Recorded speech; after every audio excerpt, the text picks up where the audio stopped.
Welcome to Shukla study point. आप सभी का स्वागत है आपके अपने YouTube channel Shukla study point में। मैं शिवम शुक्ला आप सभी दोस्तों का हार्दिक स्वागत करता हूं। आज की वीडियो के माध्यम से हम लोग चर्चा करेंगे एजुकेशन बीए 5th सेमेस्टर के छात्र छात्राओं के लिए पेपर 1 के चैप्टर 1 के बारे में। और आपको बता दूं कि पेपर 1 में आपको पढ़ना है शैक्षिक आकलन के बारे में। जब आप बीए 5th सेमेस्टर में पहुँचते हैं यानी कि थर्ड ईयर में एक हिसाब से पहुँचते हैं, तो थर्ड ईयर में जब पहले आप पहुँचते थे तो आपको 2 सब्जेक्ट पढ़ने पड़ते थे। ठीक इसी प्रकार से 2 मेजर सब्जेक्ट आपको पढ़ने हैं। आपकी 12वीं यानी नेशनल एजुकेशन पॉलिसी जो है यानी न्यू एजुकेशन पॉलिसी जो 2020 में आई है, उसके अकॉर्डिंग अगर देखें तो आप एजुकेशन या फिर किसी भी सब्जेक्ट को अगर आप लेते हैं तो आप एक सब्जेक्ट के 2 पेपर देंगे और 2 ही मेजर सब्जेक्ट आपको यहाँ पर लेने हैं। ठीक है, एक इसको लेकर के एक मैं सेपरेट वीडियो बना चुका हूँ, उसमें विस्तार से मैंने हर एक चीज़ के बारे में बताया है, तो आप उसको देख लीजिएगा तो क्लियर हो जाएगा सारी डाउट आपके। ठीक है, रही बात कि एक सब्जेक्ट के कितने पेपर होंगे, तो 2 पेपर होंगे। क्या दोनों पेपर एक ही दिन होंगे? नहीं, अलग अलग दिन होंगे। जैसे अलग सब्जेक्ट के आप पेपर देते हैं, ठीक उसी प्रकार से आप पेपर के सब्जेक्ट मतलब एक पेपर के आप अलग अलग दिन में पेपर देंगे। ठीक है, मतलब एक सब्जेक्ट के 2 पेपर होंगे, तो एक पेपर यानी पेपर 1 का जैसे 23 तारीख को एग्ज़ाम हुआ तो 27 तारीख को या फिर 25 तारीख को दूसरे पेपर का एग्ज़ाम हो सकता है, फिर दूसरे ही दिन हो सकता है, जैसा अब यूनिवर्सिटी वाले जो है अपना टाइम टेबल फिक्स करेंगे, लेकिन अलग अलग दिन ही होगा। तो शैक्षिक आकलन आपको पढ़ना है पेपर 1 के अंतर्गत शिक्षा शास्त्र में, यानी एजुकेशन अगर आपका है 5th सेमेस्टर में आप हैं तो जाहिर सी बात है 2 पेपर होंगे, तो पेपर 1 में और पेपर 2 दोनों को आपको पढ़ना पड़ेगा। तो सबसे पहले हम पेपर 1 के चैप्टर 1 के बारे में आज के वीडियो के माध्यम से जानेंगे, फिर चैप्टर 2 के बारे में, फिर 3 के बारे में। इस प्रकार से हम लोग आगे बढ़ते रहेंगे और पेपर 2 के भी इसी प्रकार से मैं जो है चैप्टर वाइज वीडियो आपके समक्ष लाऊंगा।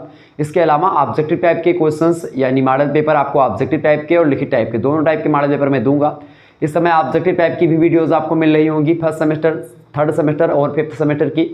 और इसके अलावा 2nd सेमेस्टर और 4th सेमेस्टर की ऑलरेडी वीडियोज़ हमारे चैनल पर बहुत सारी उपलब्ध हैं पहले से, तो आप उनकी प्लेलिस्ट बनी हुई प्लेलिस्ट में आप देख सकते हैं।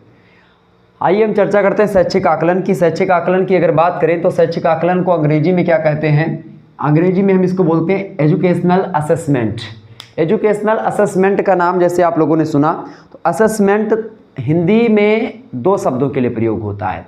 एक तो असेसमेंट कहीं कहीं पर आपको मूल्यांकन के लिए प्रयोग हुआ मिलता है और कहीं कहीं पर आप देखते हैं आकलन के लिए आपको मिलता है।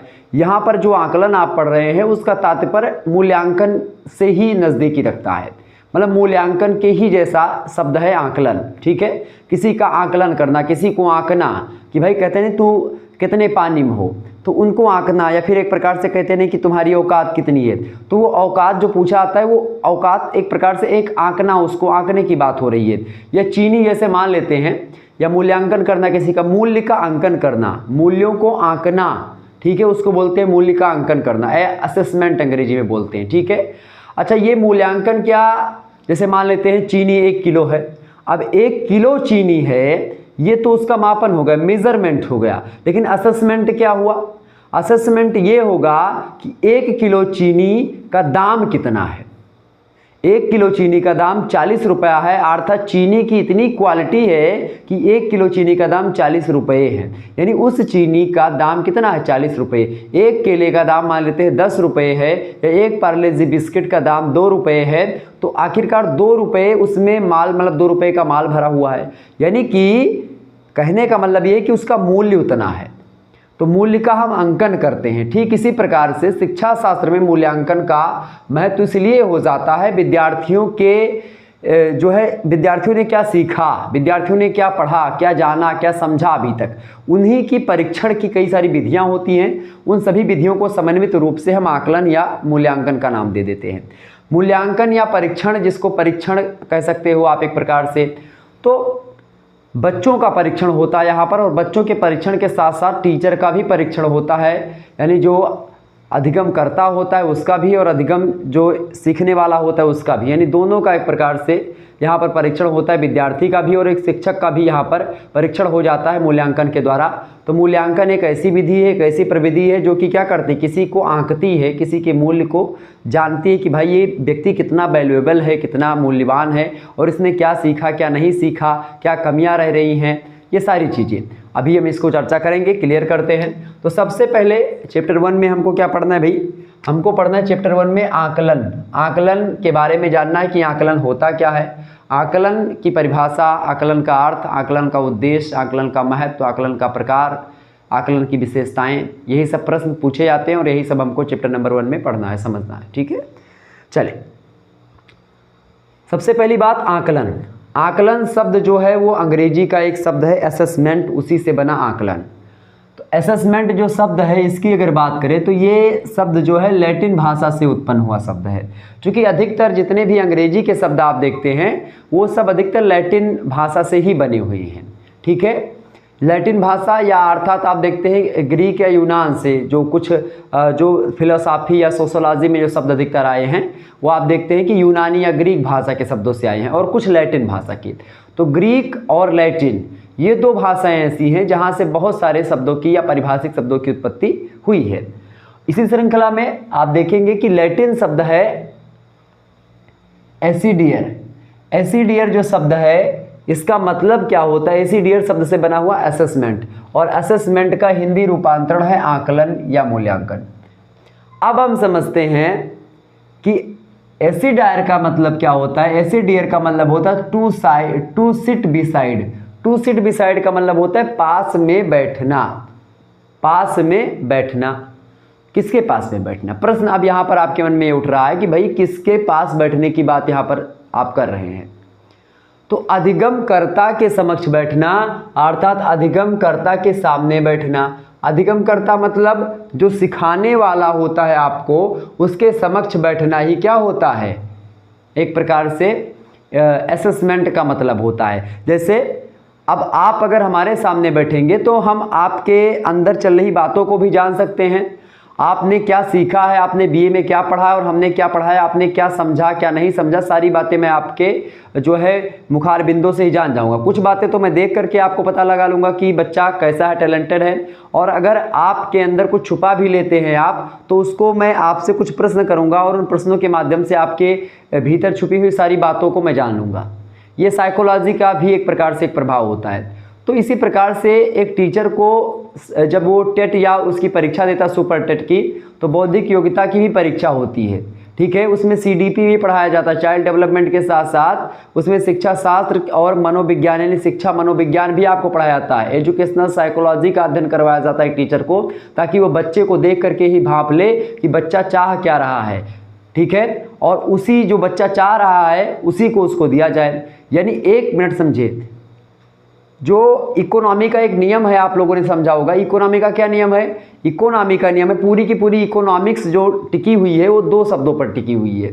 किन दो शब्दों पर या किन दो अवधारणाओं पर टिकी हुई है? वो दो अवधारणाएं हैं। क्या? Demand and supply. Demand and supply. Demand and supply. What do you mean by demand? Demand क्या है एंड सप्लाई क्या है? डिमांड मतलब मांग और सप्लाई माने पूर्ति। कितनी मांग है और उसके हिसाब से पूर्ति।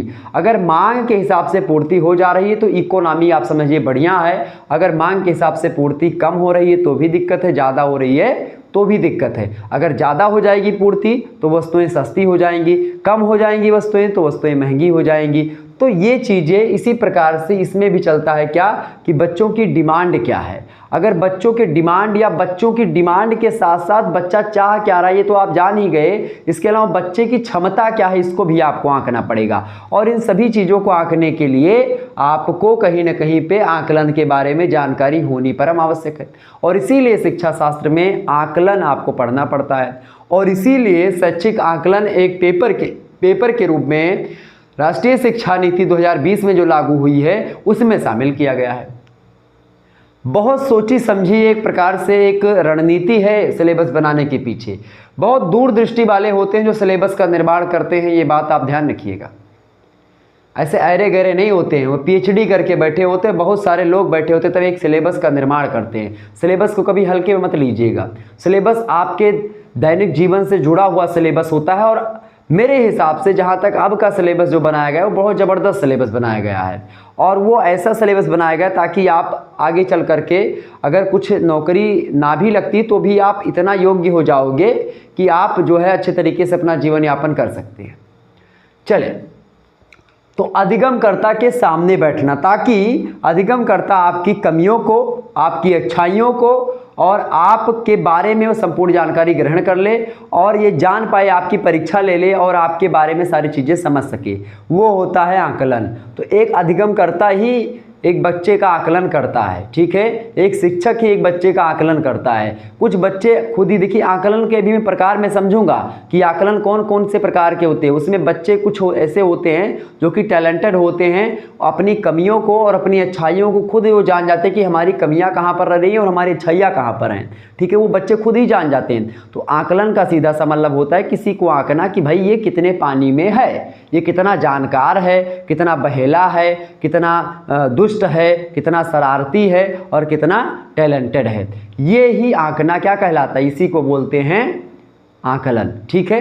बहुत देहाती भाषा में और सरल भाषा में मैंने आपको समझाया है। अगर समझ में आ रही चीज़ें तो फटाफट से वीडियो को लाइक और शेयर कर दीजिएगा। अब चलते हैं थोड़ा सा इसके बारे में जानने का प्रयास कि आपको लिखना कैसे होता है। जब भी आपसे अगर प्रश्न पूछा जाए तो आप कैसे उसको डील करेंगे। देखिए शब्दकोश, शब्दकोश का मतलब यहाँ पर क्या है भाई, शब्दकोश का मतलब होता है डिक्शनरी। अब डिक्शनरी में अगर हम मीनिंग देखेंगे असेसमेंट की या आकलन की तो क्या लिखा हुआ मिलेगा, लिखा हुआ आपको मिलेगा कि आकलन का तात्पर्य क्या है। आकलन का तात्पर्य किसी वस्तु की कीमत, किसी वस्तु की कीमत। मैंने इसे चीनी के को लेकर के उदाहरण दिया, बिस्किट को लेकर के उदाहरण दिया, नमकीन को लेकर के उदाहरण दिया, तो सेम वही है। तो किसी वस्तु की कीमत, उस वस्तु की मूल्य, उसका मूल्य क्या है, वैल्यू, गुणवत्ता यानी उसकी क्वालिटी क्या है, या महत्व, उसका महत्व क्या है, इन्हीं का निर्णय अथवा निर्धारण करना ही असेसमेंट या आकलन होता है। किसका निर्धारण करना, किसी वस्तु का या किसी वस्तु की कीमत का निर्धारण करना या निर्णय करना, किसी वस्तु के मूल्य को बताना या निर्णय या निर्धारण करना, किसी वस्तु की गुणवत्ता को बताना, उसकी क्वालिटी को बताना, किसी वस्तु का महत्व का एक प्रकार से निर्धारण करना या निर्णय लेना, ये होता है आकलन, ठीक है। समझ में आ रही चीज़ें, यानी किसी वस्तु के बारे में उसकी क्वालिटी को बताना भी आकलन होता है। किसी वस्तु की क्वालिटी के साथ साथ उस वस्तु के मूल्य को निर्धारित करना भी एक प्रकार से आकलन कहा जाता है। किसी वस्तु के बारे में अगर बात किया उसका महत्व क्या है, इसका निर्णय लेना भी एक प्रकार से आकलन होता है। और किसी वस्तु के कीमत की का अंदाज़ा लगाना भी आकलन ही होता है, ठीक है। तो ये तो रही आकलन का शाब्दिक अर्थ। लेकिन आकलन मात्र इतने संक्षिप्तता को धारण नहीं करता है, आकलन एक व्यापक शब्द है।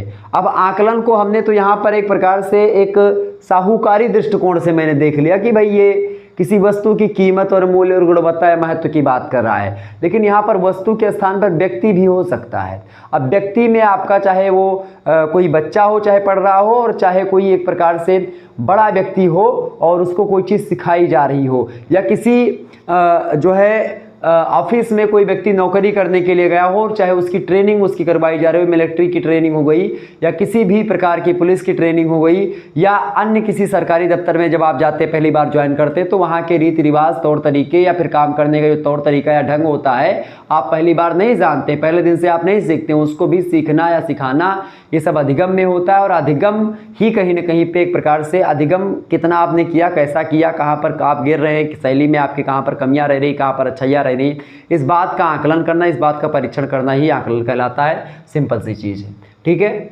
आगे बढ़ते हैं तो शब्दकोश की तो ये परिभाषा। इसके बाद में एलन महोदय की बात करें। एलन महोदय क्या कहते हैं भाई, एलन महोदय कहते हैं कि आकलन जो होता है छात्र अधिगम पर आधारित अनुभवजन्य आंकड़ों के प्रयोग को सम्मिलित करता है ताकि छात्र अधिगम में सुधार हो सके एवं कार्यक्रम संवर्धन किया जा सके, ठीक है। एलन महोदय कहते हैं कि आकलन जो होता है छात्र अधिगम पर आधारित होता है, छात्र अधिगम पर आधारित होता है, यानी छात्र के सीखने से रिलेटेड होता है या छात्र के सीखने पर आधारित होता है। क्या छात्र क्या सीख रहा है, क्या जान पा रहा है विद्यालय में, या एक टीचर उसको क्या सिखा पा रहा है, इस पर आधारित होता है या इसी से संबंधित होता है अधिगम, ठीक है। किसने कहा, एलन महोदय ने कहा। इसके अलावा आगे कहते हैं कि छात्र अधिगम पर आधारित होता है आकलन। इसके अलावा अनुभवजन्य आंकड़े, अनुभवजन्य आंकड़ों के प्रयोग को सम्मिलित करता है। अनुभवजन्य आंकड़ों के प्रयोग को, यानी एक टीचर जो होता है वो अनुभवी तो होता है, तो वो अपने अनुभव के हिसाब से एक ऐसे आंकड़े को इकट्ठा करता है जो कि उस बालक के संदर्भ में होता है, उस बालक का आंकड़ा होता है कि उस बालक ने क्या सीखा, कैसे जाना, क्या पढ़ा, क्या नहीं पढ़ा, क्या त्रुटियां रह रही हैं उसकी अध्ययन विधि में, अध्ययन शैली में, ये सारी बातें, ये सब एक प्रकार से उन सभी का एक प्रकार से आंकड़ों का प्रयोग उन सभी को सम्मिलित करता है अधिगम, ताकि क्या हो कि छात्र जो इन सभी को इसलिए संकलित किया जाता है, इकट्ठा किया जाता है, सम्मिलित किया जाता है ताकि छात्र अधिगम में सुधार हो सके, यानी छात्र का अधिगम अच्छा हो सके, छात्र अच्छा सीख सके, अच्छा को जान सके, अच्छी चीज़ों को समझ सके।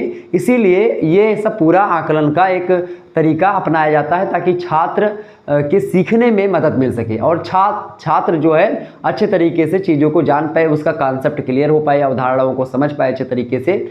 इसीलिए कि आखिरकार टीचर में कुछ कमियां रह रही हैं क्या, या छात्र के जीवन में कुछ कमियां है, छात्र के आंतरिक मामलों में कुछ कमियां रही जिसके कारण से छात्र उन अवधारणाओं को नहीं समझ पा रहा है जिनको एक टीचर समझाने का प्रयास कर रहा है। तो कहाँ पर फॉल्ट हो रहा है, कहाँ पर गलतियाँ हो रही हैं, उसी को एक प्रकार से चुनना, उसी को जानना ही आकलन के द्वारा संभव किया जा सकता है।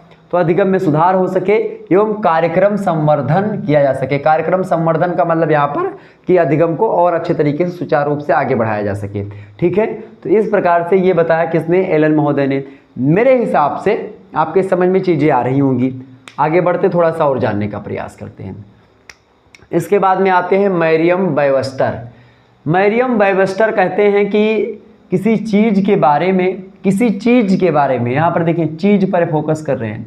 हालांकि व्यक्ति यानी एक बच्चा भी हो सकता है, टीचर भी हो सकता है। मैंने शुरुआत में क्लियर कर दिया कि आकलन मात्र एक वस्तु को लेकर के नहीं हो सकता है कि किसी वस्तु का आकलन, आप ऐसा नहीं कि केवल वस्तु का ही आकलन होता है। आकलन किसी भी व्यक्ति का हो सकता है, किसी भी वस्तु का हो सकता है, किसी भी चीज़ का आकलन हो सकता है। ठीक है, तो इन्होंने कहा मरियम वेबस्टर ने कि किसी चीज़ के बारे में निर्णय लेने का कार्य व किसी चीज़ का आकलन करने का कार्य ही मूल्यांकन होता है। इन्होंने आकलन को ही मूल्यांकन माना और आकलन मूल्यांकन के हिसाब से इन्होंने बताया कि किसी चीज़ का आंकना या किसी चीज़ का आकलन करना या किसी चीज़ के बारे में निर्णय लेने का कार्य जो होता है वही आकलन होता है और उसी को मूल्यांकन भी कहते हैं, ऐसा मानते हैं मरियम वेबस्टर। ठीक है, तो ये तो हो गया भैया आकलन की परिभाषा।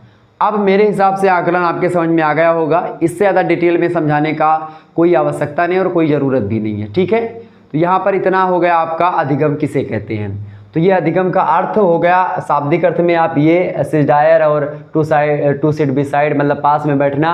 अब इससे और आगे जाएंगे तो अधिगम कर्ता के पास में बैठना, फिर उससे और आगे आएंगे तो ये 3 परिभाषा आप लिख सकते हैं। तो एक ज़बरदस्त तरीके से आप लोगों ने यहाँ तक समझा। इसके बाद में आगे हम बढ़ते हैं। एक बार फटाफट से शेयर कर दीजिएगा वीडियो को। देखिए अब हम समझेंगे आकलन का क्या उद्देश्य होता है। ठीक है, एम्स ऑफ असेसमेंट। ठीक है, आकलन के उद्देश्य के बारे में जानेंगे। समझ में आ रहा है चीज़ें को? बिल्कुल। चल, तो हम समझेंगे आकलन के उद्देश्य को। सबसे पहला उद्देश्य होता है शिक्षण पूर्व उद्देश्य। शिक्षण पूर्व उद्देश्य का मतलब क्या होता है? देखिए, एक होता है शिक्षण से पहले का उद्देश्य, यानी शिक्षण देने से पहले, किसी छात्र को शिक्षा देने से पहले ही एक उद्देश्य होता है आकलन का।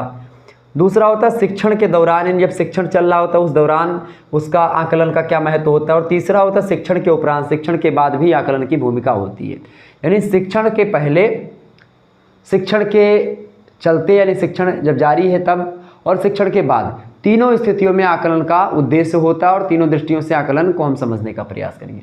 सबसे पहली बात शिक्षण पूर्व उद्देश्य, यानी शिक्षण से पहले अनुदेशन से पूर्व विद्यार्थियों के पूर्व ज्ञान को जानने हेतु मतलब यहाँ पर सीधा सीधा तात्पर्य आपका है कि किसी भी मुद्दे को समझने के लिए, खास करके जब आप ऐसा समझते हैं कि भाई अधिगम जो होता है खास करके उससे पहले बच्चा क्या पढ़ा है क्या नहीं पढ़ा है इस चीज़ को जानना। ठीक है, अनुदेशन से क्या बताया मैंने, अनुदेशन से पूर्व विद्यार्थियों के पूर्व ज्ञान को जानने हेतु, कि अनुदेशन का मतलब होता है एक प्रकार से पहले से सूचना देना या पहले से बताना किसी को, या ज्ञान के बारे में बताना। ठीक है, या आज्ञा देना।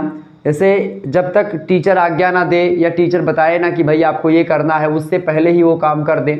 ठीक है। तो ये होता है अनुदेशन।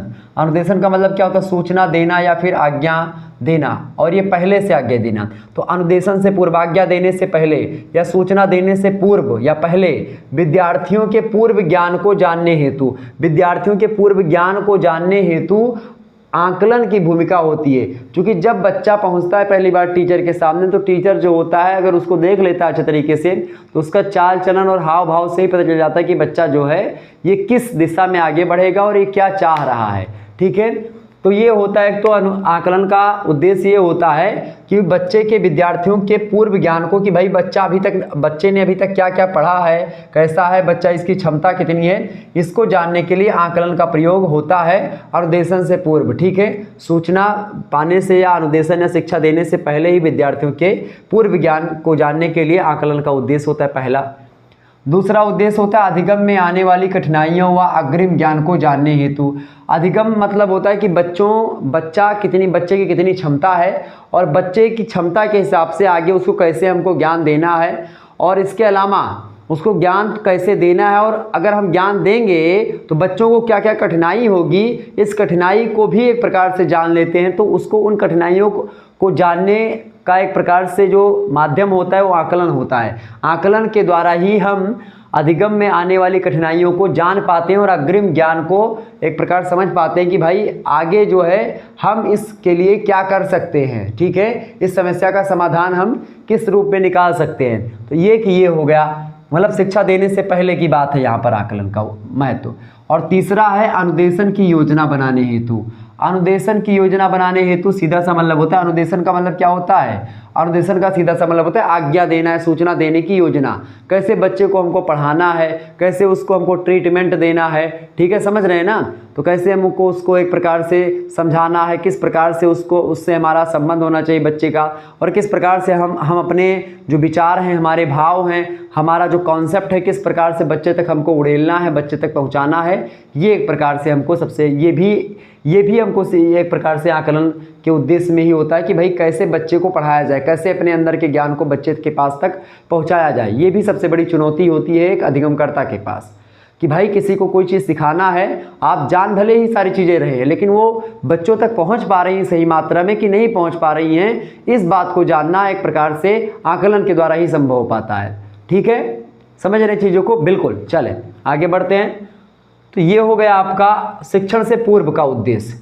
अब शिक्षण के दौरान उद्देश्य होता है, यानी शिक्षण चल रहा होता है बच्चे का, बच्चा पढ़ रहा होता है, और उस स्थिति में आकलन की क्या भूमिका और आकलन का क्या उद्देश्य होता है उसको थोड़ा सा जान लेते हैं। शिक्षण के दौरान जो होता है अनुदेशन की प्रभावशीलता को जानने हेतु।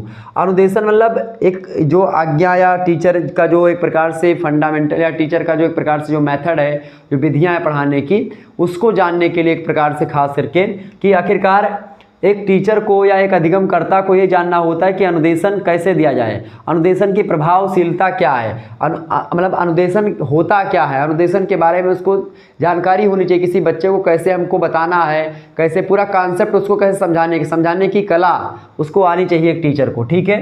तो अनुदेशन की प्रभावशीलता को जानने के लिए खास करके आकलन का उद्देश्य होता है। इसके अलावा शिक्षण के दौरान ही नैदानिक अनुदेशन हेतु, नैदानिक अनुदेशन एक प्रकार से सीधा सा नैदानिक का तात्पर्य होता है, नैदानिक का सीधा सा तात्पर्य होता है कि क्लिनिकल ट्रायल, एक प्रकार से जैसे कि एक नए तरीके से, एक जैसे आपको बुखार हुआ, तुरंत आप दवा खा लिए, तो ये तुरंत ट्रीटमेंट हुआ, नैदानिक हो गया। मतलब जैसे कोई दिक्कत आती तुरंत उन समस्याओं का सामना हो जाए। ठीक है, जैसे मैंने एक इकाई आपको पढ़ाई, तुरंत आपका टेस्ट कर लें। तो इस प्रकार की जो एक प्रकार से चीज़ें होती हैं, नैदानिक अनुदेशन, तुरंत सोचना, तुरंत चीज़ों को एक प्रकार से एग्जीक्यूट करना। तो ये सभी चीज़ों को एक प्रकार से कैसे बताना है, बहुत एक प्रकार से बहुत जल्द तरीके से, तो वो होता है एक प्रकार से एक नई तरीके से, नई विधि से। ठीक है, ये सारी चीज़ें होती हैं आपकी नैदानिक अनुदेशन में। तो इसमें भी आकलन की भूमिका होती है। इसके अलावा विद्यार्थियों की समस्याओं को जानने के लिए, विद्यार्थियों को पढ़ने में क्या क्या समस्याएं आती हैं, या किसी भी कॉन्सेप्ट को समझने में विद्यार्थियों को कितने संकट का या कितनी समस्याओं का सामना करना पड़ता है, उन समस्याओं को जानना भी एक टीचर के लिए बहुत महत्वपूर्ण होता है। और टीचर उन समस्याओं को तभी जान पाएगा जब वो आकलन का प्रयोग करेगा। यानी आकलन के माध्यम से टीचर जो होता है बच्चों के सीखने में जो समस्याएं आती हैं उन समस्याओं को जान पाता है और उन समस्याओं का निदान भी कर सकता है। यानी शिक्षण के दौरान भी बच्चों में बहुत सारी समस्याएं उत्पन्न होती हैं, तो उन सभी समस्याओं के निदान और उन समस्याओं को समझने में आकलन की बहुत ही महत्वपूर्ण भूमिका होती है। इसके अलावा चौथी बात है प्रतिपुष्टि हेतु। प्रतिपुष्टि का मतलब होता है फीडबैक। ठीक है, फीडबैक का सीधा सा मतलब होता है कि भाई बच्चों को जो मैंने पढ़ाया वो प्राप्त हुआ कि नहीं हुआ। जैसे मैं बोलता हूँ कि अगर आपकी समझ में आ रहा तो फटाफट से वीडियो को लाइक करके हमको आप बता सकते हैं कि आपके जो है दिमाग तक या माइंड तक हमारे कॉन्सेप्ट जो है पहुँच रहे हैं कि नहीं पहुँच रहे हैं। जो मैं आपको बताना चाह रहा हूँ क्या वो आप तक पहुँच रहे हैं, आप उसको समझ पा रहे हैं कि नहीं समझ पा रहे हैं, या आप कमेंट करके लाइक करके हमको बताते हैं। तो इसी प्रकार से बच्चे जो होते हैं अपने टीचर को फीडबैक देते हैं और वो फीडबैक जो होता है उसी को बोलते हैं प्रतिपुष्टि। तो प्रतिपुष्टि करते हैं कि भाई हम तक कॉन्सेप्ट पहुंचा और हमने उसको सीखा, हमने ये चीज़ ग्रहण करी, हमने ये सीखा। तो ये परीक्षण कब होगा? ये आकलन के द्वारा होगा। आकलन के द्वारा कैसे? एक टेस्ट हो जाएगा, बीच में एक टेस्ट हो जाएगा, एक साक्षात्कार हो गया, या प्रश्नावली विधि के माध्यम से बच्चों को 10-12 प्रश्न दे दिया गया और उसके उत्तर को आपसे लिख करके बोला गया कि छात्रों से कि भाई इस प्रश्न के उत्तर बताओ, या एक प्रकार से सभी को खड़ा करके एक एक प्रश्न पूछ लिया गया। या इस प्रकार से कुछ टीचर जो होते हैं अपने अपने हिसाब से, अपने अपने शैलियों के हिसाब से लोग आकलन करते हैं, बच्चों का परीक्षण करते हैं। तो प्रतिपुष्टि के लिए कि भाई हमने जो पढ़ाया वो आप तक पहुंचा कि नहीं पहुंचा। कभी कभी आपके जो प्रिंसिपल साहब होते हैं वो भी आते हैं और प्रत्येक क्लास में जाते हैं और ये पूछते हैं कि भाई बच्चों ये बताओ, 2-3-4 प्रश्न करते हैं। अगर बच्चे बता ले पाते तो टीचर की वाहवाही, अगर नहीं बता पाते तो टीचर की बदनामी होती है। ठीक है, तो ये होता है प्रतिपुष्टि। तो ये होगा शिक्षण के दौरान आकलन का उद्देश्य। इसके बाद में शिक्षण के उपरांत भी उद्देश्य होता है आकलन का। शिक्षण के बाद यानी बच्चा जब सीख लेता है उसके बाद शैक्षिक संप्राप्ति के प्रमाणन हेतु।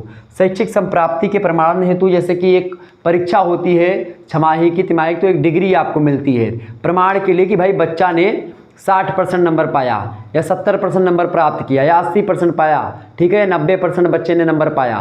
तो ये प्रमाणन कौन देता है? ये आकलन के द्वारा ही संभव हो पाता, चूँकि आकलन की ही विधि है परीक्षण, ठीक है, निरीक्षण, ये सब करके परीक्षण करके, खास करके परीक्षा लेकर के, अब चाहे ऑब्जेक्टिव परीक्षा ली गई हो चाहे लिखित परीक्षा ली गई हो, तो परीक्षा लेकर के क्या होता है, जब परीक्षा हो जाती है बच्चों की उसके बाद में क्या कहता है उनको नंबर मिलता है और वो नंबर एक प्रमाण के रूप में होता है, एक मार्कशीट होती है और उसमें लिखा होता है, क्योंकि वो मार्कशीट उस बच्चे के अधिगम का एक प्रकार से वो है, आकलन है कि भाई उसका मूल्य कितना है, उस बच्चे का टैलेंट कितना है, वो बच्चा पढ़ता कितना है, तो उसकी मार्कशीट होता है करती है। समझ रहे हैं? तो ये होता है शैक्षिक संप्राप्ति के प्रमाणन हेतु, एक प्रकार से शिक्षण के उपरांत का उद्देश्य होता है आकलन का। ठीक है, इसके बाद में संपूर्ण शैक्षिक प्रभावशीलता का पता लगाने में। संपूर्ण शैक्षिक प्रभावशीलता मतलब बच्चे का एक प्रकार, बच्चे ने क्या सीखा पूरा का पूरा उसके संपूर्ण जीवन में, यानी अभी तक जितना जीवन उसका बीता है उसने क्या सीखा, उसको भी आप आकलन के माध्यम से पता लगा सकते हैं कि भाई बच्चे ने क्या सीखा और क्या सीखना अभी बाकी है। ठीक है, ये जान सकते हैं उसकी प्रभावशीलता कितनी है जो उसने सीखा। इसके अलावा ग्रेड प्रदान करने हैं, तो ग्रेड मतलब होता है जैसे grade A, grade B, grade C. आजकल आप देखते हैं यूनिवर्सिटीज़ भी बहुत सारी हैं जो कि A++ हैं, बहुत सारी ए, जैसे लखनऊ विश्वविद्यालय A++ है। ठीक है, बनारस का एक कॉलेज है DAV PG कॉलेज है, बनारस हिंदू यूनिवर्सिटी से जुड़ा हुआ A++ है।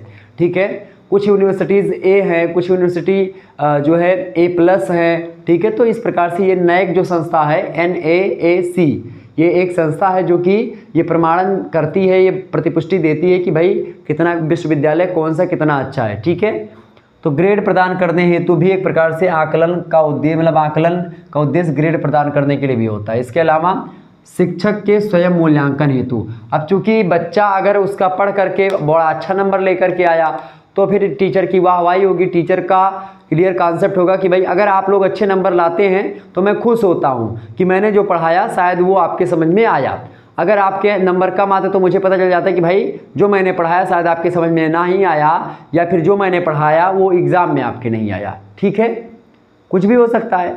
लेकिन जब आप कमेंट करते लगातार और लगातार कमेंट ही करते कि सर जी आपने जो पढ़ाया सारा समझ में आ गया, कमेंट करते हैं और उसके बाद बताते हैं कि सब कुछ मैंने पेपर में कर दिया, मेरे 80% आए, मेरे 90% आए, मैंने यूनिवर्सिटी टॉप कर दिया। बहुत सारे बच्चे ऐसे हैं जो कमेंट करते रहते लगातार। ठीक है, तो वो ये मूल्यांकन हो पाता है कि एक शिक्षक कैसे उसको पता लगाए कि भाई वो क्या पढ़ा रहा है। क्योंकि मैं तो मान लेते हैं आप लोगों के समक्ष ऑफलाइन हूँ नहीं, मैं कैमरे के सामने आपको पढ़ा रहा हूँ, तो इसमें क्या होता है कि मेरे सामने तो मात्र कैमरा है कि भाई मैं कैमरे को देख करके आपको पढ़ा रहा हूँ, लेकिन जो फीडबैक होता है वो आप लोग कमेंट के माध्यम से देते हैं, और जब आप अच्छे अंक प्राप्त करते हैं अपने परीक्षा में तो मुझे पता चलता है कि शायद मैंने जो पढ़ाया है, मेरे कॉन्सेप्ट जो थे आप तक पहुँचे और आपने उसको बढ़िया तरीके से सुना और पढ़ा, और आपने एग्जाम में जाकर के अच्छे तरीके से उसका एक प्रकार से निस्तारण किया, उसको आगे बढ़ाया और अच्छे अंक प्राप्त किए। तो एक टीचर जो होता है, एक शिक्षक जो होता है, अपना मूल्यांकन भी करता है आकलन के द्वारा ही। तो आकलन का उद्देश्य होता है एक शिक्षक का भी मूल्यांकन करना, एक टीचर का मूल्यांकन करना। ठीक है, ये हो गया आकलन का उद्देश्य। इसके बाद में हम लोग चर्चा करेंगे अगला जो है आपका, अगला है आकलन के प्रकार या रूप। आकलन के प्रकार या रूप की बात की जाए तो देखिए, आकलन का जो प्रकार या रूप है, पहला रूप है निदानात्मक आकलन या पूर्व आकलन। निदानात्मक आकलन या पूर्व आकलन की बात की जाए तो ये उस प्रकार का आकलन होता है। देखिए 4 प्रकार के आकलन हैं यहाँ पर।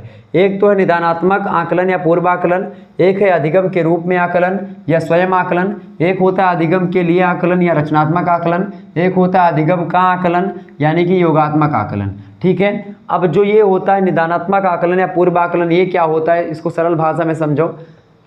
जो निदानात्मक आकलन या पूर्व आकलन होता है, इसमें क्या होता है कि बच्चा जो होता है, बच्चे के पास पहुंचने से पहले टीचर जो होता है या अधिगमकर्ता जो होता है वो पहले से जान जाता है कि भाई इस बच्चे के अंदर क्या कमियां हैं, क्या अच्छाइयाँ हैं, क्या बुराइयाँ हैं, सारी क्षमता, बच्चे की क्षमता कितनी है, इसकी शैली क्या है अधिगम की, सारी चीज़ों को पहले से जान जाता है। ठीक है, वो होता है आपका पूर्व आकलन, यानी पहले से ही आकलन कर लेना, ये होता है आपका पूर्व आकलन। ठीक है, यानी पूर्व निदानात्मक आकलन या पूर्व आकलन में क्या होता है कि जो है निदानात्मक आकलन जो होता है ये पूर्व आकलन का एक स्वरूप होता है, एक रूप होता है, जिसके अंतर्गत शिक्षक जो होता है अनुदेशन से पूर्व छात्र की सामर्थ्य, कमजोरी और ज्ञान व कौशलों का मूल्यांकन कर सकता है। ठीक है, वो जान पाता है कि भाई इसके अंदर क्या कमी है, क्या अच्छाई है, क्या बुराई है, सारी चीज़ों को समझ पाता है। ठीक है, तो ये होता है आपका निदानात्मक आकलन या पूर्व आकलन कि बच्चों की गंभीरता, बच्चों की कमजोरी, बच्चों की एक प्रकार से अच्छाई, बच्चों के टैलेंट को एक टीचर पहले या अधिगम करता है, पहले से ही जान पाता है, पहले से ही पहचान लेता है। तो इस प्रकार के आकलन को या इस प्रकार के आकलन को निदानात्मक आकलन या पूर्व आकलन कहते हैं, पहले से ही आंक लेना बच्चे को कि ये कहीं भी किस प्रकार से होता है। दूसरे प्रकार का जो आकलन होता है आकलन के रूप में आकलन, मतलब अधिगम के रूप में आकलन, यानी जिसको बोलते हैं स्वयं आकलन।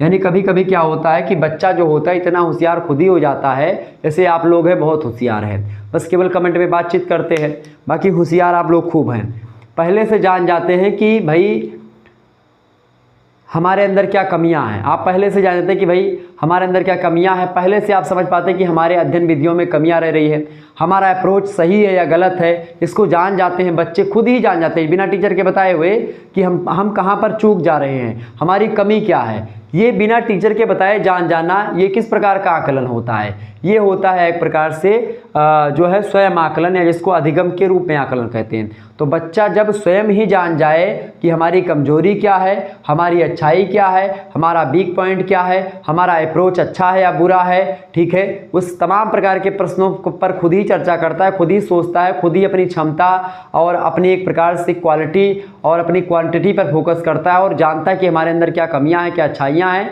और क्या सुधार हमको लाना चाहिए, हमारी शैली कैसी है और उस शैली में कितना सुधार लाना चाहिए। ठीक है, ये सारी चीज़ें बच्चा जब खुद ही जान जाता तो उसको बोलते हैं अधिगम के रूप में आकलन या स्वयं आकलन। इसके बाद में अगला होता है आपका अधिगम के लिए आकलन। अधिगम के लिए आकलन है जिसको आप रचनात्मक आकलन कहते हैं। इसके बारे में अगर आपको मैं बताऊं, ठीक है, तो ये जो होता है अधिगम के लिए आकलन जिसको आप रचनात्मक आकलन कहते हैं, इसमें क्या होता है, जैसे इसमें क्या होता है, इसमें होता है कि ये एक सतत चलने वाली प्रक्रिया होती है, लगातार चलती रहती है। शिक्षक और विद्यार्थी चल रही गतिविधियों की सूचना का प्रयोग अधिगम में सुधार के लिए करते हैं। जैसे कि क्या होता है, अधिगम के लिए आकलन या रचनात्मक आकलन का सीधा सा तात्पर्य है कि टीचर जो होता है और जो एक प्रकार से जो बच्चा होता है, स्टूडेंट होता है, वो पढ़ा रहा होता है टीचर, उसी समय क्या होता है किसी बच्चे को खड़ा करके पूछ लिया कि बेटा ये बताओ 6 का पहाड़ा सुनाओ या 10 का पहाड़ा सुनाओ, बच्चे से पूछ लिया। या इसी प्रकार से मैं आपसे पूछ लूँ शिक्षा शास्त्र के जनक कौन है, या मैं आपसे बीच में क्लास में पूछ लूँ कि ये फला कौन है, ठीक है, या शिक्षा शास्त्र की परिभाषा बताओ या आकलन की परिभाषा बताओ कि मरियम वेबस्टर ने क्या कहा है, तो जैसे मैं आपसे पूछूं शब्दकोश के अनुसार आकलन की परिभाषा क्या है, मैं क्लास चलते हुए ऑफलाइन क्लास चल रही है, मैं डायरेक्ट आपसे पूछ लूँ प्रश्नावली विधि के माध्यम से, साक्षात्कार के माध्यम से मैं डायरेक्ट आपसे क्वेश्चन करूँ बीच में, मतलब पढ़ाते समय ही मैं अधिगम की प्रक्रिया चल रही हो और उसी बीच में जब हम आपको आंकने का काम करते हैं कि भाई कौन सा बच्चा अच्छा कर रहा है, इसी बीच में कौन सा बुरा कर रहा है, तुरंत उसको खड़े करके, कोई बच्चा हंस रहा है उसको खड़े करके खड़े हो, क्या कर रहे हो, डांट दिया, मार दिया उसको 2-3 झप्पड़, तो ये सब क्या ये किस प्रकार का आकलन है। डांटना मारना तो खैर आकलन में नहीं आएगा, लेकिन आकलन में ये आएगा कि भाई खड़े हो, क्या कर रहे हो तुम, और उसकी क्वालिटी, उसकी कमियों को पकड़ लेना, उसकी अच्छाइयों, कोई अच्छा व्यक्ति टैलेंटेड है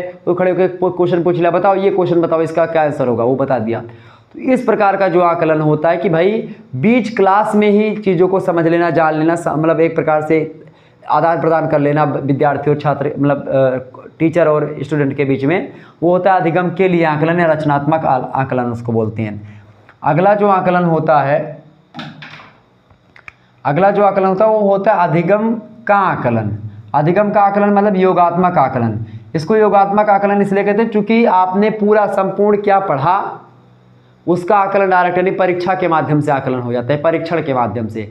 टीचर शिक्षण प्रक्रिया समाप्त हो गई है, उसके बाद में एक जो है परीक्षा होती है, परीक्षा में बच्चे का अंक जो रिजल्ट आता है वो क्या आता है, तो इस प्रकार से बच्चा का जब कोर्स पूरा हो जाए उसके बाद में जब उसको आंका जाता है परीक्षा के माध्यम से, परीक्षा ले जाती है उसकी, जैसे कि आपकी परीक्षा होगी तो परीक्षा लेना क्या होता है, वो होता है अधिगम का आकलन, मतलब आपने क्या सीखा है अभी तक उन सभी का आकलन। जब एक इकाई या कोर्स आपका संपूर्ण हो जाए उसके बाद में आपका क्या लिया जाए, परीक्षा ली जाए, और उस परीक्षा में आपके कितने अंक आते हैं तो वो क्या होता है, उस प्रकार का आकलन होता है योगात्मक आकलन। ठीक है, समझ में आ गई चीज़ें।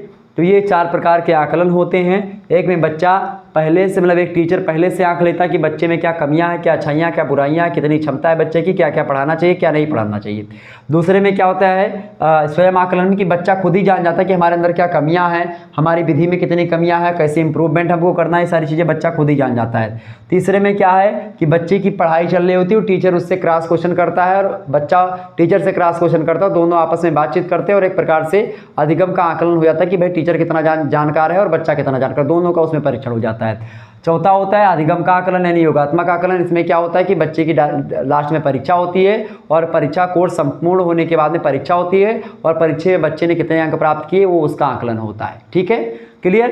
तो ये हो गया आकलन का प्रकार और रूप, समझ में आ गई चीज़ें। अब आकलन की कुछ विशेषताओं को हम लोग समझ लेते हैं, बस आपका चैप्टर यहीं पर समाप्त हो जाएगा। तो आकलन का महत्व और विशेषता एक में ही समझते हैं। देखिए, पहली बात है शिक्षक और छात्र दोनों के स्वयं मूल्यांकन में सहायता प्रदान करता है। मूल्यांकन मतलब आकलन, चूँकि एक शिक्षक जो कॉन्सेप्ट पढ़ा रहा है या फिर जो एक प्रकार से जो चीज़ें उस अवधारणा समझाने का प्रयास बच्चों को कर रहा है, बच्चा समझ पा रहा है कि नहीं समझ पा रहा है, इसको मतलब इसको जानने के लिए आकलन का सहारा लिया जाता है। तो एक टीचर के मूल्यांकन के लिए यानी टीचर जो अच्छा पढ़ा रहा है कि बुरा पढ़ा रहा है इसको जानने के लिए आकलन की उपयोगिता होती है, आकलन का महत्व या विशेषता होती है। एक ये, और दूसरा ये कि बच्चे ने कितना सीखा, कितना जाना बच्चे ने, एक ये। ठीक है, यानी बच्चे का और टीचर का दोनों का आकलन किया जाता है, यानी दोनों की एक प्रकार से टैलेंट का एक प्रकार से परीक्षण किया जा सकता है आकलन के माध्यम से। ठीक है, तो शिक्षक एवं छात्र दोनों के स्वमूल्यांकन में सहायता प्रदान करता है आकलन, कि वो खुद ही जान जाता है, बच्चा भी खुद जान पाता है और टीचर भी खुद जान पाता है कि हमारे अंदर क्या कमियां हैं और किस प्रकार से हमको इम्प्रूवमेंट करनी है। ठीक है, तो पहला ये हो गया। दूसरा हो गया शिक्षक छात्र की योग्यता एवं क्षमता का पता लगा सकता है आकलन के माध्यम से। यानी आकलन के माध्यम से आकलन का महत्व ये है कि जो एक टीचर होता है वो बच्चे की क्वांटिटी, मतलब बच्चे की जो योग्यता होती, एबिलिटी जो होती बच्चे की और जो क्षमता होती है, ठीक है, उस एबिलिटी और क्षमता को बच्चे के भांप लेता है एक टीचर।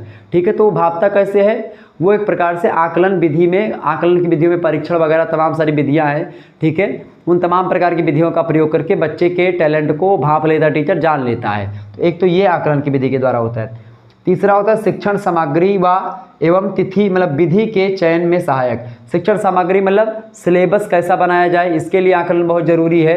शिक्षण सामग्री क्या होनी चाहिए, कंटेंट कहाँ से लाया जाए, कंटेंट विषय वस्तु क्या क्या होनी चाहिए किसी विषय में। इसके अलावा जो है विधि चयन में, विधि मतलब किस विधि का प्रयोग करके हम पढ़ाया जाए, किस विधि का प्रयोग करके एक प्रकार सिलेबस बनाया जाए, ये सारी चीज़ें जो है ये आकलन के द्वारा ही आप जान पाते हैं। तो आकलन जो है इन सभी का पता लगाने में भी आकलन की भूमिका होती है, विशेषता होती है। इन सभी को चुनाव करने में किस विधि का और किस सामग्री को रखा जाए, किस क्लास में पढ़ाया जाए, ये सारी चीज़ें। इसके अलावा विद्यार्थी की प्रगति को पता लगाने में कि विद्यार्थी कितना प्रोग्रेस में है, मतलब विद्यार्थी कितना आगे जा रहा है, कितना पढ़ रहा है, कैसे उसका प्रोग्रेस हो रहा है किसी विद्यार्थी का, विद्यार्थी कितना आगे जा रहा है, कैसे जा रहा है, किस ट्रैक पर है, आगे जाकर के क्या होगा, ये सारा आकलन जो होता है मतलब ये सारी चीज़ें आकलन के द्वारा ही पता लग पाती हैं। ठीक है, इन सभी प्रश्न का उत्तर मिलता है। इसके अलावा अधिगम में आने वाली समस्याओं को पता लगाने में, क्योंकि जब बच्चा कुछ सीखता है तो सीखने में बहुत सारी बाधाएं आती हैं और हमेशा ही आती हैं। ये शाश्वत है कि भाई वो चीज़ें आएंगी, बाधाएं आएंगी। ठीक है, तो बाधा विघ्नों को चूम चूम, ठीक है, ये जो पंक्ति है एक प्रकार से कि मानो जब जोर लगाता है पत्थर पानी बन जाता है। ठीक है, या इसी प्रकार से कुछ भी चीज़ें होती कि भाई क्या होता है कि मनुष्य जो होता है वो समस्याओं का समाधान करने के लिए, चूँकि मनुष्य के पास दिमाग है तो इसलिए वो करता है। तो समस्याओं का समाधान किसके द्वारा होता है, आकलन के द्वारा होता है।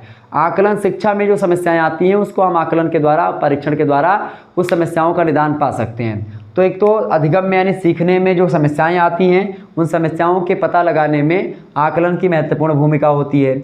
इसके अलावा छठी विशेषता या महत्व ये है कि शिक्षण प्रक्रिया को प्रभावी बनाने व अधिगम हेतु गुणवत्तापूर्ण वातावरण तैयार करने में सहायक होता है। मतलब कि जो शिक्षण प्रक्रिया होती है, शिक्षण कैसे दिया जाए, कैसे पढ़ाया जाए, उस प्रक्रिया को कैसे और प्रभावशाली बनाया जाए, इसके लिए आकलन आप कर सकते हैं। आकलन जरूरी होता है, आकलन उसके लिए बहुत महत्वपूर्ण होता है। अधिगम हेतु खास करके मतलब प्रभावी बनाने व अधिगम हेतु गुणवत्तापूर्ण वातावरण तैयार करने के लिए। गुणवत्तापूर्ण वातावरण का मतलब क्या होता है, एक ऐसा इन्वायरमेंटल बनाया जाए जिसमें बच्चा अच्छे तरीके से समायोजित करके और वो सीख सके और अच्छे तरीके से उसका कॉन्सेप्ट क्लियर हो सके। यानी एक ऐसे वातावरण की बात जो है बनाने को लेकर के तैयार करने में सहायता प्रदान करता है आकलन, जिससे एक बच्चा अच्छे तरीके से किसी भी कॉन्सेप्ट को बहुत जल्दी समझ पाता है। इससे प्रैक्टिकल के लिए एक प्रकार से खास करके एक प्रयोगशाला बनाई जाती है, ठीक उसी प्रकार से। ठीक है, ताकि बच्चा वहाँ पर जा करके अच्छे तरीके से कोई चीज़ों को समझ पाता है, जान पाता है। इसके अलावा शिक्षक को अपने उद्देश्यों की जांच करने में सहायता मिलती है अधिगम के द्वारा। एक टीचर का क्या उद्देश्य था, किस उद्देश्य से टीचर ने उस क्लास को लिया था और क्या टीचर का उद्देश्य पूर्ण होता है क्लास लेने के बाद में बच्चे के रिजल्ट आने तक, एक प्रकार से बच्चे को मतलब टीचर को पता चलता है कि हमारा उद्देश्य पूरा हुआ कि नहीं पूरा हुआ। यानी एक टीचर अपने उद्देश्यों को भी परखता है कि हमारा उद्देश्य कहाँ तक सफल है और हमारी मेहनत कहाँ तक सफल हुई, वो आकलन के द्वारा ही संभव हो पाता है। ठीक है, तो ये आकलन का महत्व और विशेषता है। और 8वीं विशेषता है कक्षागत आकलन के माध्यम से शिक्षक छात्र अधिगम की सतत निगरानी करने में सक्षम हो पाता है। मतलब एक प्रकार से शिक्षक जो होता है, टीचर जो होता है, कक्षा में बैठे छात्र छात्राओं को देखता है और उनके बारे में आकलन करता है कि भाई बच्चा किस दिशा में जा रहा है, और लगातार उनकी निगरानी करने में आकलन के द्वारा ही संभव हो पाता है। और वो जान पाता है कौन सा बालक शरारती है, चूँकि आकलन के द्वारा ही पहले से पता चल जाता है एक टीचर को कि कौन सा बच्चा शरारती है, कौन सा बच्चा टैलेंटेड है, कौन सा बच्चा जिज्ञासु है, कौन सा बच्चा मंद बुद्धि है और कौन सा तीव्र बुद्धि है। तो पहले से वो भांप लेता है वो, और उसके हिसाब से जो शरारती उस पर ध्यान देता है, और जब वो शरारत करता है तुरंत वो टीचर उसको उठा करके खड़ा करके उसको दंडित करता है, और उसके बाद में उसका जितनी मुराही होती है, जितनी उसकी दुष्टई होती है, सब खत्म हो जाती है। तो ये होता है आकलन का प्रभाव, और ये होता है आकलन का एक प्रकार से महत्व और विशेषता। इसके अलावा 9वीं विशेषता है विद्यार्थियों की ज्ञानात्मक क्षमता को सुधारने व उनमें आत्मसम्मान की भावना में वृद्धि करने में सहायता प्रदान करता है। यानी विद्यार्थियों की ज्ञानात्मक क्षमता को सुधारने के लिए विद्यार्थियों में कोई कमियां रह रही है तो एक बार टेस्ट हुआ या पेपर दे करके आए तो आपका नंबर कम आया तो दोबारा आप और पढ़ेंगे। ठीक है, तो चूंकि पेपर देने की जो प्रक्रिया है, पेपर आप क्यों देते हैं, चूंकि पेपर एक विधि के द्वारा देते हैं, परीक्षण विधि होती है। तो परीक्षण विधि किस में आती है, वो आकलन में ही आती है। तो इसीलिए आपका ज्ञानात्मक क्षमता अगर बेकार है तो आप उसको सुधार सकते हैं और उनमें आत्मसम्मान की भावनाओं में वृद्धि होती है। अगर आपको अच्छा नंबर मिलता है उसी पेपर में तो आपका आत्मसम्मान बढ़ता है, आपका कॉन्फिडेंस लेवल बढ़ता है और आप और अच्छे तरीके से आगे बढ़ते हैं और पढ़ते हैं और खूब आगे जाते हैं। ठीक है, अगर कम पाते हैं तो आप दोबारा से मेहनत करते हैं और अच्छे नंबर लाने के लिए। तो ये सब आकलन के द्वारा ही संभव हो पाता है। तो आकलन के बारे में मैंने आपको तमाम प्रकार की चीज़ों के बारे में समझाया, बताया। तो चैप्टर नंबर 1 जो आकलन से रिलेटेड था वो खत्म हुआ। नेक्स्ट चैप्टर हम चर्चा करेंगे किसके बारे में। अगला जो चैप्टर है आपका वो पड़ेगा आपका कौन सा, मापन यानी मेजरमेंट। तो मापन के बारे में हम समझेंगे नेक्स्ट वीडियो में चैप्टर नंबर 2 में। ठीक है, पेपर 2 का मतलब पेपर 1 का शैक्षिक आकलन का जो दूसरा चैप्टर है वो है कौन सा, मापन यानी मेजरमेंट। पहला चैप्टर था आपका आकलन या असेसमेंट, मैंने आपको समझा दिया। फिर हम समझेंगे मापन के बारे में और फिर मापन में जब हम चर्चा करेंगे उसी बीच हम और उसके आगे वाले चैप्टर में हम लोग मापन और असेसमेंट दोनों में अंतर देखेंगे, यानी मेजरमेंट क्या है और असेसमेंट क्या है, दोनों में अंतर। मापन जैसे 1 मिनट में आपको समझा दूँ, जो 1 किलो चीनी होती है, 1 किलो चीनी 1 किलो है, तो 1 किलो है चीनी, ये मापना किस में जाता है, ये मापा जाता है कि चीनी 1 किलो है। इतनी चीनी कितनी होगी, 1 किलो होगी, तो उसको मैंने मापा, तो एक मापनी हो गई कि भाई एक जो है एक तराजू है उसमें मैंने माप लिया कि 1 किलो चीनी है। तो वो क्वांटिटी को एक प्रकार से मापन क्वांटिटी निर्धारित करता है, लेकिन जो मूल्यांकन होता है वो क्वालिटी निर्धारित करता है। क्वालिटी मतलब क्या, वो गुणवत्ता बताता है और ये मात्रा बताता है। तो मापन मात्रा बताता है, लेकिन जो आकलन होता है वो क्या बताता है, वो क्वालिटी बताता है, यानी गुणवत्ता बताता है, प्रॉपर्टीज़ बताता है, विशेषताएं समझाता है, बताता है, कमियां और अच्छाइयां बताता है, लाभ और हानियां बताता है। यानी कुल मिलाकर के कहें कि मापन जो होता है वो मूर्त होता है और जो एक प्रकार से आकलन होता है वो अमूर्त होता है। आकलन को आप महसूस कर सकते हैं, उसको आप जो है फील कर सकते हैं, मापन को आप देख सकते हैं। चीनी का मूल्य 1 किलो चीनी जो है, इतनी चीनी 1 किलो है, ये मापन के द्वारा निर्धारित हो पाएगा। और इतनी चीनी का दाम 40 रुपये है, ये 40 रुपये जो निर्धारित हुआ इतनी चीनी का, ये क्वालिटी के द्वारा पता लगा कि भाई ये चीनी में ये क्वालिटी है कि इतनी चीनी 40 रुपये की है। तो 40 रुपये चीनी का जो दाम हुआ है वो किस विधि के द्वारा हुआ, वो आकलन के द्वारा ही 40 रुपये चीनी का दाम रखा गया है। तो आकलन एक प्रकार से चीनी का दाम बताता है और चीनी कितने वजन है ये मापन बताता है। समझ में आ गई चीज़ें, मापन और मूल्यांकन में अंतर, मापन और आकलन में। तो इस प्रकार से आप लोगों ने समझा, निश्चित तौर पर आपके समझ में सारी चीज़ें आई हुई होंगी। तो चलिए फिर आगे बढ़ते हैं और मिलते हैं फिर नेक्स्ट वीडियो में। तब तक के लिए जय हिंद, जय भारत। आप सभी लोग एक बार इसका स्क्रीनशॉट भी ले लीजिएगा, फटाफट से स्क्रीनशॉट ले लीजिए इसका सभी लोग, ठीक है। तो चलिए फिर मिलते हैं हम नेक्स्ट वीडियो में। तब तक के लिए जय हिंद, जय भारत। आप सभी का बहुत बहुत धन्यवाद हमारे से जुड़ने के लिए। इसी प्रकार से अपना प्यार हमेशा बनाए रखिएगा। Good night, I love you. बहुत बहुत धन्यवाद हमारे से जुड़ने के लिए। Good night.